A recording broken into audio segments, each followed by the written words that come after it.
बघा, आपला संघर्ष बळवंत चॅरिटेबल फाउंडेशन आहे. या फाउंडेशनच्या माध्यमातून आज आपण 2020 तारखेला फेब्रुवारी महिन्यामध्ये आज आपण एक कार्यक्रम घेतला. त्या कार्यक्रमाचा उद्दिष्ट असा होता का आपण ज्या महिला वर्ग आहेत ज्या आज 200 आणि 300 रोजाना कामं करतात अख्ख्या महाराष्ट्रामध्ये, त्या महाराष्ट्रामध्ये ज्या लोक 200-300 रोजाना महिला कामं करतायत आणि त्यांना स्वतःच्या पायावर उभं राहण्याचं अजून तयारी नाही आहे आणि ते अजून स्वतःच्या पायावर उभं राहू शकले नाही, त्यासाठी आपली संघर्ष बळवंत चॅरिटेबल फाउंडेशन ही संस्था त्यांना स्वतःच्या पायावर उभा करण्याचं काम करत असते. आणि या संस्थेच्या माध्यमातून त्यांना एक अनुदान उपलब्ध करून देण्याचं काम ही संस्था करते, म्हणजे जेणेकरून त्या संस्थेचा अनुदानाचा उपयोग करून ते छोटा मोठा एक व्यवसाय आपल्या संस्थेच्या माध्यमातून चालू करू शकतात.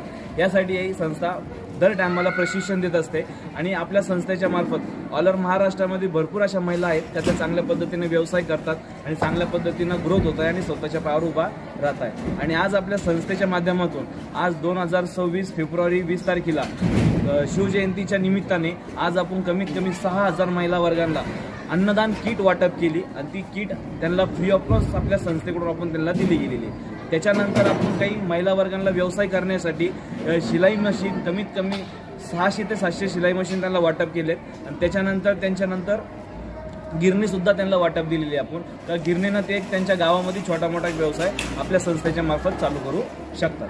आणि आज आपला एकच उद्दिष्ट आहे का बाबा ज्या महिला स्वतःच्या पायावर उभा नाही आहेत त्या महिला या स्वतःच्या पायावर उभा राहिल्या पाहिजेत आणि स्वतःला अवलंबून राहिल्या पाहिजेत, तर कुठं गरज नाही पडली पाहिजे, स्वाभिमानी बनली पाहिजे एक महिला आपली. त्यासाठी ही संस्था काम करते आणि संस्था त्यांना प्रशिक्षण देत असते का प्रत्येक पावलोपावली तर तुम्ही स्वतःचं मार्गदर्शन करा, व्यवसाय कसा करायचा, व्यवसाय वाढवायचा कसा, याचं प्रत्येक ठिकाणी त्यांच्या गावात जाऊन आपण संस्था त्यांना मार्गदर्शन देत असते. आणि आम्ही दर महिन्याला ही मीटिंग इथं करतो. महिलांना आपण जे साहित्य वाटप केलेलं आहे, महिलांची निवड करताना असा कोणता क्रायटेरिया आपण त्याच्यात निवडला होता? क्रायटेरिया म्हणजे ज्या लेडीजला खरं इच्छुक आहेत आणि ती त्या गोष्टीमध्ये इन्व्हॉल्व्ह होऊ शकते त्यासाठी त्यांना ते क्रायटेरिया निवडला जातो. म्हणजे जिला शिलाई मशीन येते, जिला ऑलरेडी चालवती, ऑपरेटिंग करते, तिला आपण क्रायटेरिया म्हणून आपण त्यांना निवडतो.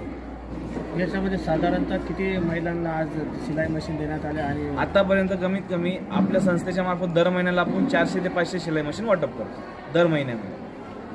महिन्याच्या कुठल्या तारखेला आपण हा कार्यक्रम घेता? महिन्यामध्ये एक तारीख असते, पण महिन्यातून एक तारीख आपण फिक्सच करतो. अशी कंपल्सरी एक तारीख नाही आहे, पण महिन्यातून एक फिक्स तारीख आपली असते. ग्रामीण भागातील महिला आहेत की शहरी महिला आहेत? दोन्ही पण आहेत. आणि प्रत्येक वेळी वेगवेगळ्या महिलांना आपण हे करता का त्याच महिलांना? नाही, प्रत्येक वेळेस दर मीटिंगला वेगळ्याच महिला असतात, जुन्या महिला कोणच्याच नसतात. प्रत्येक महिला दरवेळेस अपडेट असतात आपल्या. मग त्याच्यामध्ये जे काही कुटुंब म्हणजे सुखवस्तू कुटुंबातल्या महिलांना सुद्धा याचा लाभ मिळतो का, की ज्यांना गरजू आहेत त्यांनाच मिळतो? नाही, ज्यांना गरजू आहे त्यांनाही भेटतो आणि ज्यांना गरज आहे, ज्यांना वाटतं घ्यायचं त्यांना बी भेटतो. सर, यंदाचं हे कितवं वर्ष होतं आपलं? सर, मला आतापर्यंत 4 वर्ष झाले. दर महिन्याला आपण दर कार्यक्रम महिन्याला कार्यक्रम. आणि शिवजयंतीचं मुहूर्त आपलं असतं नेहमी? शिवजयंतीचा काल मुहूर्त होता, पण काल परमिशन नसल्यामुळं आपण आज धरलं 20 तारखेला.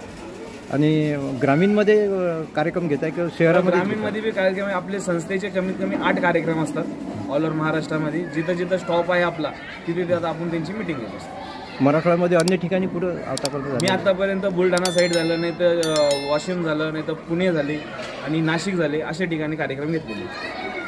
कार्यक्रमाला प्रमुख पाहुणे वगैरे अन्य प्रमुख पाहुणे दरवेळेस प्रमुख पाहुणे असतात. आज साहेबांचं बी टायमिंग होता, पण साहेबला नाही येता आलं म्हणून साहेबाला दुसरीकडे काम आलं, पण साहेब नाही आले.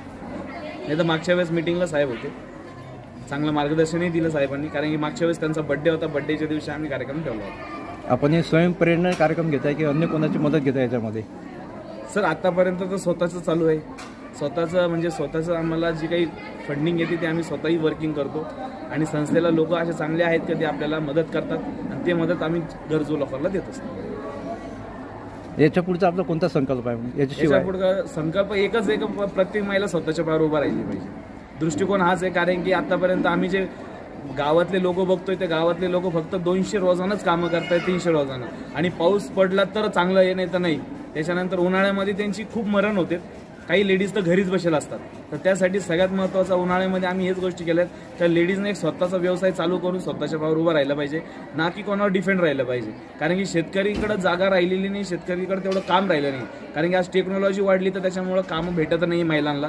तर महिला आता घरीच आहेत, मग घरचं चालवायचं कसं, तो एक प्रश्न खूप महत्त्वाचा आहे. त्यासाठी एक संस्था आहे का बाबा त्यांना मदत करते का पुढच्या वाटचालीसाठी, का तुम्ही एक व्यवसाय चालू करा, त्या व्यवसायासाठी आम्ही थोडीफार मदत करू, मग तुम्ही त्याच्या पुढं कसा व्यवसाय वाढवणार याचंही मार्गदर्शन आमची संस्था देत असते. आपण तरुण आहेत, आपण संघर्ष आपलं नाव आहे आणि अनेक तरुण असे आहेत जे उच्च शिक्षित आहेत पण त्यांच्या हाताला काम नाही. त्याच्यासाठीचा काही उपक्रम आपल्याकडे आहे? उपक्रम सर इच्छा तर गंज आहे, पण वरतून काही आज आमच्या संस्थेला भेटलं गेलं तर आम्ही 100% नक्की काम करू आणि त्याच्यावर बी आम्हाला उत्साह राहील का आमच्यासारखे संघर्ष घडलेत तसे प्रत्येक मुलं बी संघर्षानं घडो आणि त्यांची आम्ही 100% मदत करू. आपलं नाव? माझं नाव संघर्ष बालराव, चॅरिटेबल फाउंडेशनचा मी अध्यक्ष आहे. धन्यवाद. इतके कॉल येतात आम्हाला सर, फार कॉल येतात. माझा नंबर आहे 7385307018. हा माझा मोबाईल नंबर आहे.